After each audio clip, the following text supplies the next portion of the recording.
Oh! Hey, Christopher. In terms for not knowing what his future holds, we think about it a lot.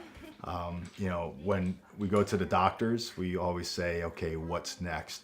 We're relieved when they're saying, we'll evaluate him a year from now. Well, those years are just going to keep on passing. Eventually, we know that he's definitely going to have carpal tunnel syndrome or carpal tunnel surgery, back surgery. Everything else organ-wise is status quo, but hey, is that heart valve going to get worse?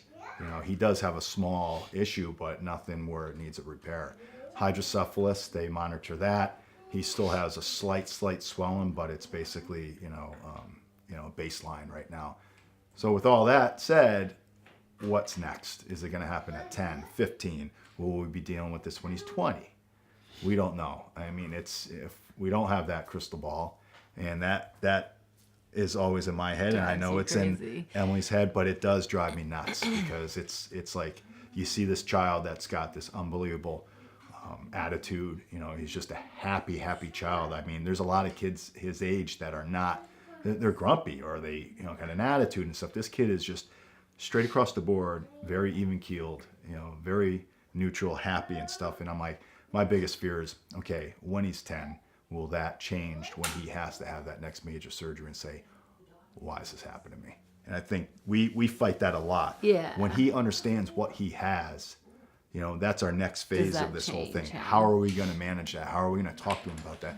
I look at Christopher, he doesn't care what tomorrow's going to bring because he's good today. And so I kind of try to, Darren will say things like, I hope and I'm like, yeah, I don't know.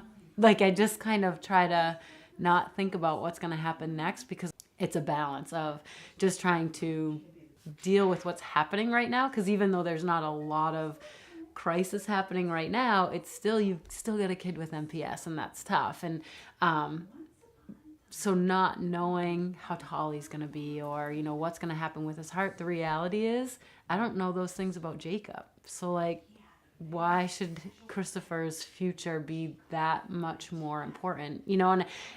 They're both important, incredibly important. So I've kind of tried to wrap my mind around that. Like, I don't actually know the answers. All of those questions that you give yourself because you have a diagnosis, you don't actually ask those questions of your healthy children. So I don't have worries about Jacob in school until he goes to school and the teachers are like, you should be concerned about this. And then I'm like, oh, okay. So until someone tells me to be concerned, I kind of try not to think about it.